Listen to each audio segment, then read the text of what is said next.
please welcome Martin Koeppelmann.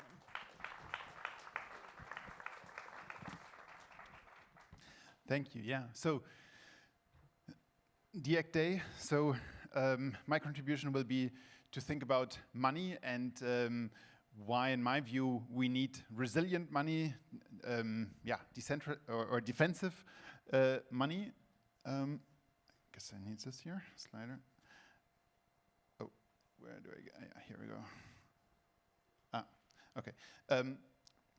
So basically the idea is how can we design money that is more resilient against crisis? Our current money systems are dominated by fiat currency, and if they would fail, and there are plausible scenarios that they can fail, I do think currently we don't really have alternatives. So the first insight is that money itself is a technology, and by that we have choices and we can design it. And again, we can design it with favoring things like efficiency or things like resilience. One perspective is that money is actually one of the most widely spread technologies, or maybe you can also call it social contract.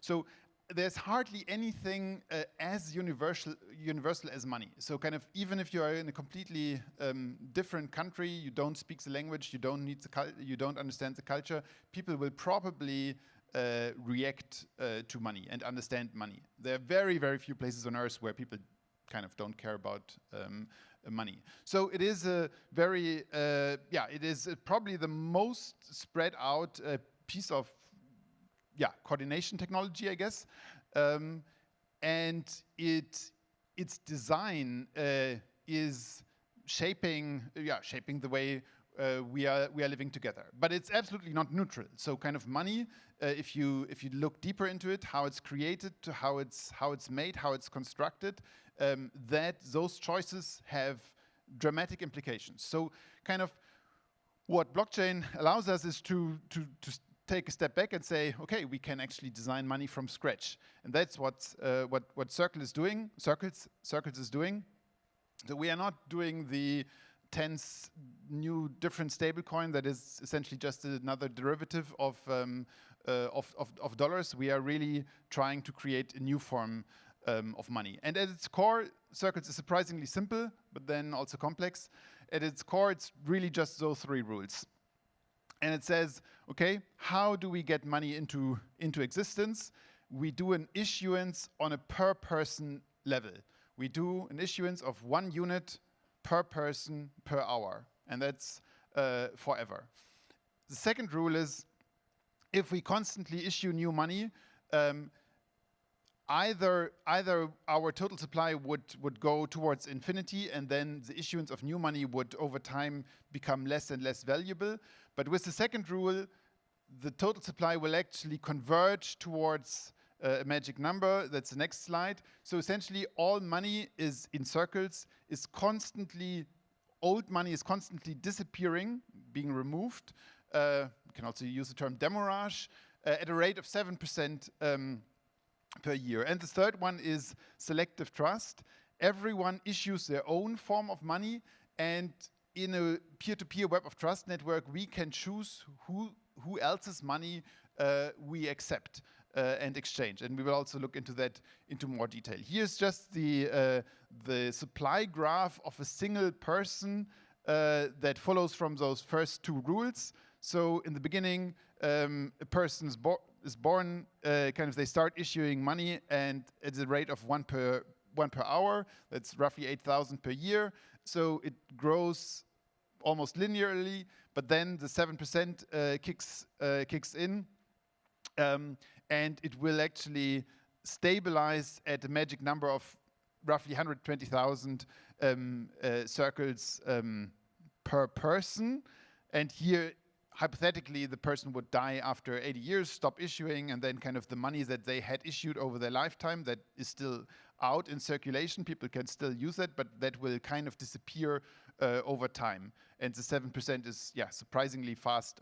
After 20, 40 years, kind of essentially that money is already gone. I can't go all to the details and the rationale, but very roughly, the 7% is not very different from fiat currency, where we have this decay of money not in the form of explicit demurrage, but implicitly in the form of inflation. But the mechanic is very similar. One other way to look at this just the same mechanics that I described is that Circles has a built-in redistribution mechanism. And essentially, if your account balance is exactly this magic number we previously mentioned, 120,000, then the issuance right of 1 per hour, 24 per day, and so on, is exactly equal to the quote-unquote tax or the demurrage you are paying. So in that sense, your effective tax rate is exactly 0. If you have less than that, you kind of have a negative tax, so you get more than you quote-unquote pay. If you have more, your tax rate approaches 7%. If you have infinite money, it approaches 7%. Or in other words, all balances kind of slowly converge always towards 120,000 over time. Balances of people. Balances of non-people, kind of companies, AI agents, whatever, they would kind of just constantly pay the 7% tax.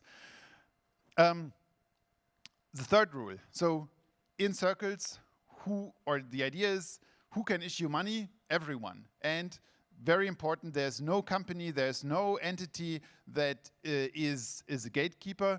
Very technically, in Circles, you need one person to invite you. That's how the contracts are written. Currently, over 100,000 accounts are registered, so over 100,000 people can kind of let you into the system. But once you are in, then you can just issue your own money, start to issue your own money, but it's the choice of others whether they accept that or not. And for that, we are using this web of trust, this trust network. And here we have people ABC. A and B are trusting each other. That's how we call it in Circles. B and C are trusting each other. A wants to pay to C, but C does not accept A circles, the circles issued by person A. But they do trust person B, so kind of automatically, without B being actively involved, there can be a transitive transfer that A is sending some circles to B, in this case 50, and B is forwarding her B circles to C, and C is happy to receive the B circles from or 100 from person B. And we will look into why that's super important. Fourth extra rule, it's kind of a rule on top of the three core rule, are groups.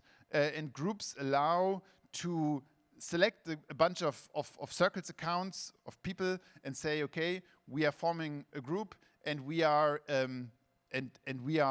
creating one shared circle, so kind of all the individual members can convert their personal circles to group circles, and we will look into that. The intuition here is that there is a trade-off between resilience and efficiency. So the most efficient money is something that is kind of just one type of money, one thing, globally available, but it's absolutely not resilient, because if that thing then somehow breaks or trust is lost in that, everyone is affected.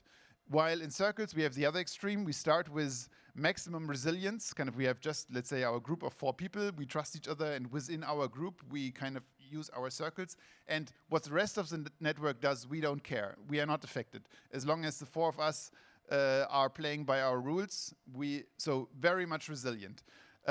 Of course, then through this web of trust, the system is still connected, and with groups, you are able to, kind of to pick different points in this trade-off space where you can say, okay, we are forming a group, all the people in this room, we are forming a group. We are giving up some of the resilience by forming a larger group, but we are increasing efficiency. So you can create groups, and you can actually stack groups. And again, by choosing a group on a more local or on a higher level, again, you can favor more efficiency for resilient.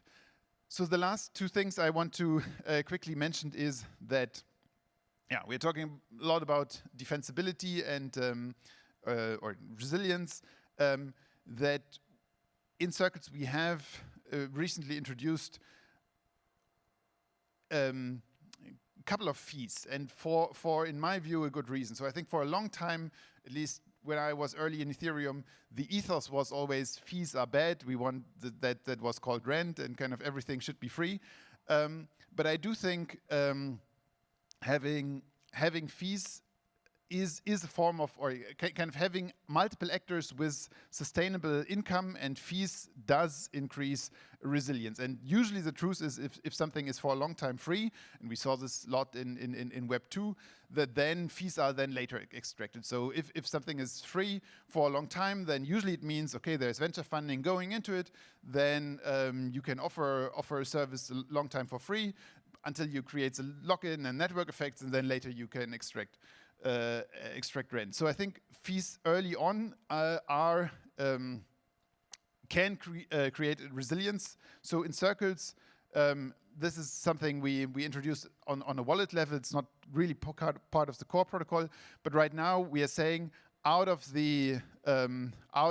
24 circles you get per day, you are paying in total 6 or 2 each to 3 different groups, 1 to the wallet you're using, 1 to a group you can affiliate yourself with, and the third one to the person that brought you into the system.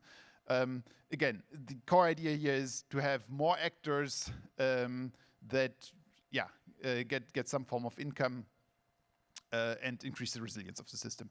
Last one, liquidity. So in circles, we have all those different tokens, and they are in theory they can have all different prices and all different different prices, different liquidity.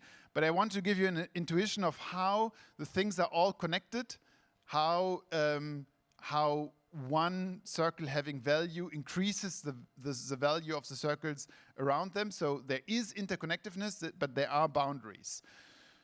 So concrete thing that we have introduced, so again for maybe context circles, was as a protocol it has been discussed for over 10 years. 4 years ago, the first iteration launched, and a couple of weeks ago we launched kind of version 2. And in version 2, we allow people to say, I issue my circles and I put a minimum amount of backing behind it. So my Martin circles are backed by $100 worth of, and then I can choose one of a couple of assets, Bitcoin, Ether, whatever, interest earning dollars. And we have this group of backers. Those are all, those are the people that so far have, or a fraction of them who have so far decided to back their personal circles with $100. And there is liquidity. But now, let's say here, this person, you can see, okay, there's liquidity behind them, but they might have trust connections to people around them. And that means their circles are interchangeable. So that means that the prices of all the people, or if you hold circles from that person, you can either use their liquidity or you can exchange their circles one-to-one to one of the people they are connected with and use their liquidity. So ultimately, all the prices are tightly hold together, but again, within limits. So ultimately, out of every person, only so and so many circles exist. So it is possible for a small group to kind of to protect also, or to define who has access to this. Groups come here also into play. We have right now 15, 20 different groups that also have separate liquidity. But the core, essentially the core takeaway is if you have many actors that can independently decide what part of the system they provide liquidity, overall, I would say it results in a more resilient outcome. Here are just a couple of examples of how groups can be formed, various identity mechanisms, and they can all be used to form groups. Last slide. Here are a couple of links of how to get involved if you are interested. The QR code is the wallet, Metri, that allows you to create a Circles account. You will need one invite. You will find plenty of people here who, also me, who can get you in, and more links to how to build on Circles. So, thank you. That was talk about Circles.